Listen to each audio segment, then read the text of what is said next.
you'll record it. Could be that the thing is okay. What is the story? What is the story? Okay, I will tell you another story about Rabbi Mendel Futerfas' story.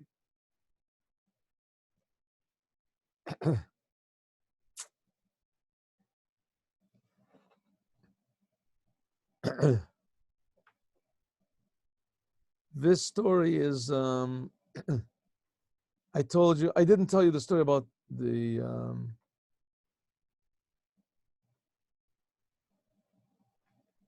I told you the story about the Cossack's horse. Did I tell you that one?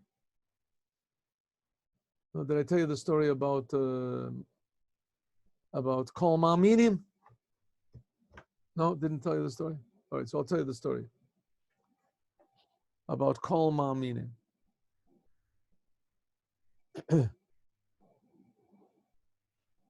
Reb Mendel Futerfas he lived in Russia.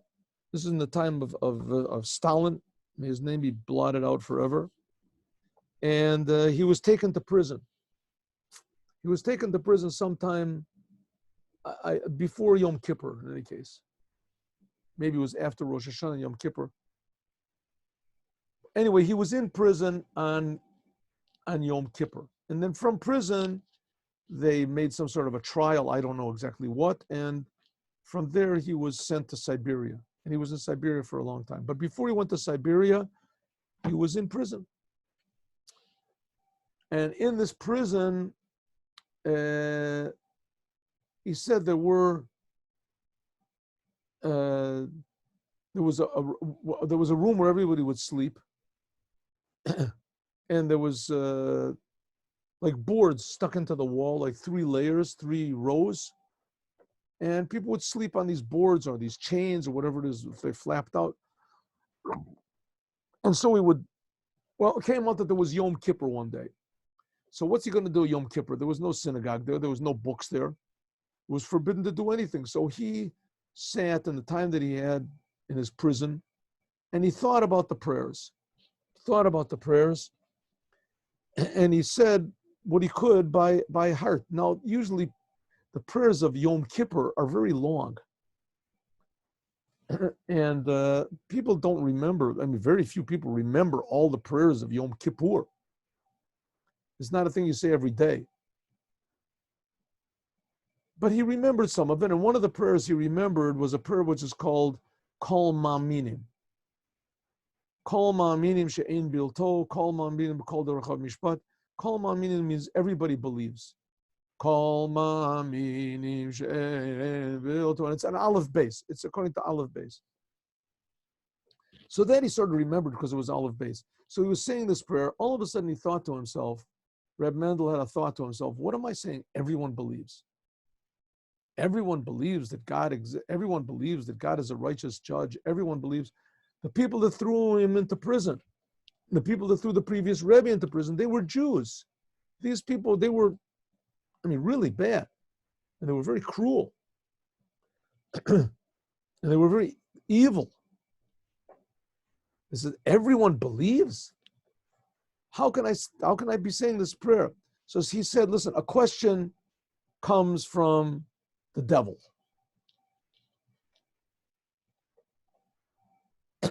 Good. If I get it, questions are good. The God made good. But if I get an answer or don't get an answer, okay. So I got a question. Good. Like everything else, like the devil or whatever, you put him in his place. Say, okay, you just take it easy. Leave me alone. I'm not paying any attention to you. But still, the question was still in his mind. How can I be saying everyone believes? How can this book say everyone believes? It's an obvious fact that everybody does not believe. All the Jews do not believe. He said a couple days later, he was about to go to sleep. He was sitting on his bunk, and he was saying Kriya Shema before he went to sleep. Suddenly, he heard somebody jump off of his bed. Everyone else was asleep. And he heard someone jump off his bed and come to him. And who was it? It was this huge guy that he was in jail for murder. They put everybody together. And if you were guilty, that's enough of a crime. You were guilty of a crime. Didn't make any difference. He was there for murder. He was a well-known person. Everybody was afraid of him. A huge guy, terribly ugly face. And he came up to Reb Mendel and he said, "You're a Jew, right?" And Reb Mendel said, "Yes, I'm a Jew." And Reb Mendel figured that this was it. This guy was going to kill him. Who knows, maybe he wanted a bone from his tooth or something. Who knows what he wanted. Or just hated Jews. But he wasn't going to let him. Reb Mendel was also a strong person, So, he wasn't planning on going down easily. But nevertheless, this person was a trained, he was an experienced killer.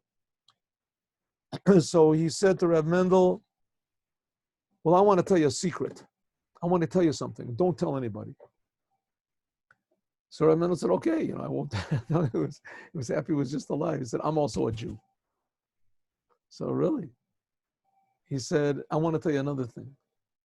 He said, "Yeah." He said, "But don't tell anybody." He said, 2 days ago was Yom Kippur, right?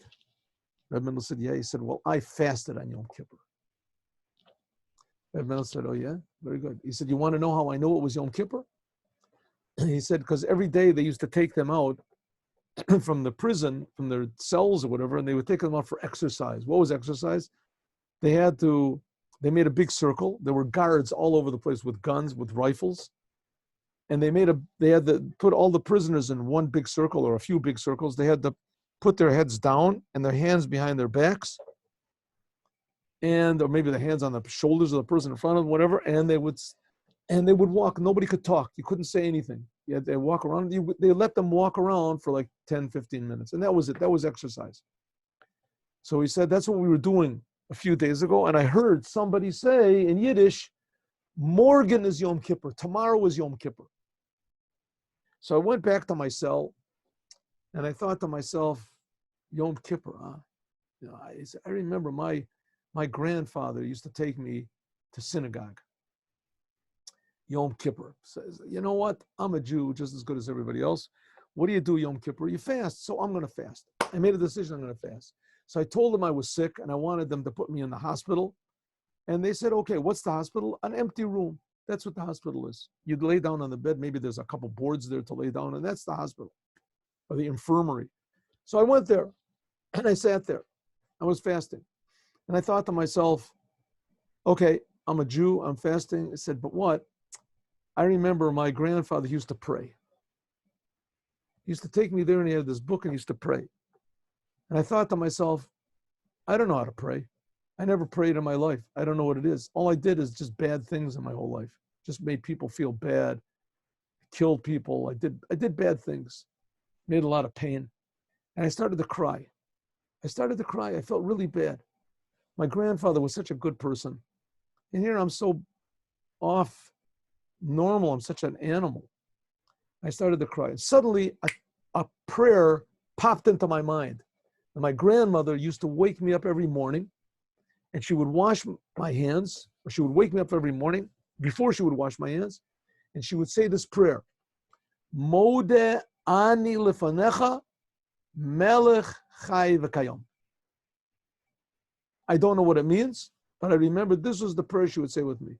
Modeh ani lefanecha melech chai v'kayom. What, by the way, does it mean? It means, one of the meanings, I am thankful to you. Modeh ani, I'm very thankful before you, God. You are a existing and a living king. And you wake up in the morning, you say, thanks, God, you gave me back my soul. Modeh ani lefanecha melech. I don't know what it means. I know it's a prayer. My grandmother said it. The whole day, he said, I sat the whole day from early in the morning until the sunset. I sat there and I just said over and over again, Modeh ani lefanecha melech chai v'kayom. Modeh ani lefanecha melech chai v'kayom. That's what I said the whole day. Don't tell anybody. He went back to his bed. Reb Mendel was thankful that he was still alive. He was also thankful that he heard the story. And he finished saying Shema, and he was about to go to sleep, and he said, oh, that answers my question. Kol ma'aminim, everybody believes. If that evil murderer, if he believes in God, it's a sign that everybody believes in God.